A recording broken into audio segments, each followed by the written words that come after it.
Master, હું તમે સવાલ કહેતા હતા કે કરતા હતા? કહેતો તો એ હતો કુમાર, હા. ઘણા લોકો ધંધો કરતા હોય છે, હમ. તો ધંધો કરતા કરતા કંઈક અટવાઈ જાય છે. હમ. તો એ કઈ રીતના હું ધંધો કરતા છે એમ?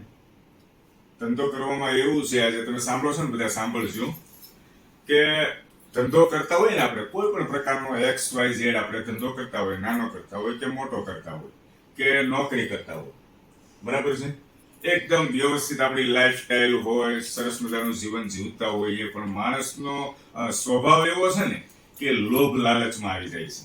જ્યારે ધંધો કરતો હોય ને, 5 મિત્ર મળે કે હું આ શેર બજારનું કરું છું, કે હું આ ઓનલાઈન ની અંદર આ ગેમ રમું છું, કે મેં આ સ્કીમ ની અંદર પૈસા રોક્યા છે, આમાં સારું વળતર મળે છે, આ એક સારી કંપની આવી છે, એટલે માણસને શું થાય છે કે સાઈડમાં સાઈડ બિઝનેસ કરીએ આપણે જે આ ધંધો ચાલે છે એ તો ચાલે જ છે, પણ સાઈડમાં કમાઈએ એમ માણસની ઈચ્છા હોય ને, જિજ્ઞાસા કે આગળ વધવીએ એમ. એટલે એનો જે ધંધો છે તો સેટ થઈ ગયેલો છે, એની અંદર તનતોડ મહેનત કરતા હોય છે, પણ સાઈડમાં અમુક રકમ લગાવી અને અંદરથી ભાવ એવો રાખે છે કે આ જે પૈસા હું લગાવું છું એ પૈસા કદાચ ઝીરો થઈ જાય તો મારું કામ અટવાશે નહીં. અને કરે છે હું XYZ કે સમજી લો, એને 50,000 રૂપિયા લીધા, શેર બજારની અંદર નાખ્યા. શેર બજારની અંદર શરૂમાં મજા આવે, 50,000 ના 70,000 થાય, લાખ રૂપિયા થાય, 1.25 લાખ થાય. પણ એકવાર એવો સમય આવે માસ્ટર કે 1.25 લાખના સીધા ઝીરો થઈ જાય. ત્યારે પછી શું ભાવ અંદરથી કરે છે કે આજે 50,000 રૂપિયા મેં આની અંદર નાખ્યા છે, તો હવે એ કવર થઈ જાય ને એટલે મારે બંધ કરી દેવું છે, આપણે કામનું નથી. એટલે એ શું કરે, એ પૈસા એનો જે ઓલરેડી ધંધો ચાલતો જ હોય એ તો ચાલતો જ હોય, તો અહીંથી સાઈડમાંથી જો નોકરી કરતો હોય ને તો કઈ મંડળમાંથી ગોતશે, કોઈ 5 મિત્ર પાસેથી થોડા લેશે, સગા સંબંધી પાસેથી કઈક વ્યાજે લેશે, અથવા પર્સનલ લોન લેશે નાની એવી, અને એ રૂપિયા લગાવી દેશે, અને એ રૂપિયા પણ ડૂબી જશે.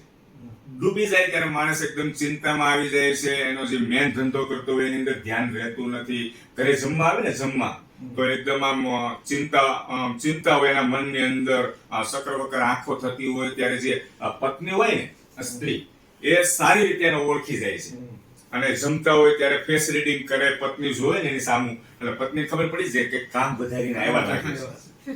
પણ બિચારી પત્ની ડરેલી હોય છે કે કઈ પૂછી શકતી નથી, કહી શકતી નથી, પણ આ એકદમ ચિંતામાં હોય, બાળકોને બરાબર ન બોલાવે, અને એને ઈ ચિંતા થયા કરતી હોય, ફટાફટ આમ તેમ જમીને નીકળી જાય, પાછા શેર બજારનું કરતા હોય તો કોમ્પ્યુટર કે ટીવી સામા બેસી જાય છે.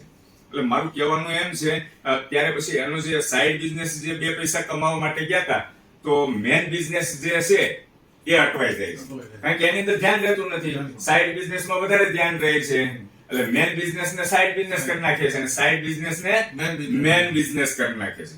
આ હું કાકરા કાઢીને વાત કરું છું કે આજથી 15 થી 17 વર્ષ પહેલા માસ્ટર સાહેબ મેં આ ભૂલ કરેલી છે, મેં ભૂલ કરી છે, તો વાત તમારી સાથે શેર કરું છું કે આ રીતના બને છે કે કોઈ નવયુવાન કે નવો ધંધે ચડ્યો હોય, નોકરીએ ચડ્યો હોય, બરાબર છે, તો જિજ્ઞાસા હોય આગળ વધીએ, પૈસા કમાઈએ, અને એ આ ભૂલ ન કરી બેસી. જો મિત્રો આ વિડીયો સાંભળો, અને ટૂંકમાં જ વાત કરું છું, લાંબી વાત કરતો નથી. હું શું કહેવા માંગુ છું, તમે બધા સમજદાર છો, તમે બધા સમજી ગયા હશો, તો કોઈ પણ કાર્ય કરતા પહેલા 100 વાર તમે વિચાર કરજો, કારણ કે લોભ લાલચ જે આવે છે ને ત્યાં માણસને નુકસાન જ જાય છે, સફળતા મળતી નથી. અને આપણો જે સાઈડ બિઝનેસમાં 2 પૈસા કમાવા જઈએ અને મેન બિઝનેસ જે આપણો ડૂબી જાય, એવો ધંધો અને એવા પ્રયત્ન ક્યારેય કરવા જોઈએ નહીં. મારી વાત તમને માસ્ટર સાહેબ સમજાઈ ગઈ છે, બરાબર છે ને? બીજું કઈ પૂછવું છે સાહેબ? ઓકે દોસ્તો, જો અમારા નવા કન્ટેન્ટ સાથે અતુલ કુમાર YouTube, Facebook અને Instagram ની અંદર વિડીયો અપલોડ કરતા રહે છે. તમારા અમારા કોન્ટેન્ટ જો પસંદ આવે તો બીજા મિત્રોને શેર કરજો, લાઈક કરજો. Thank you. શુભરાત્રી.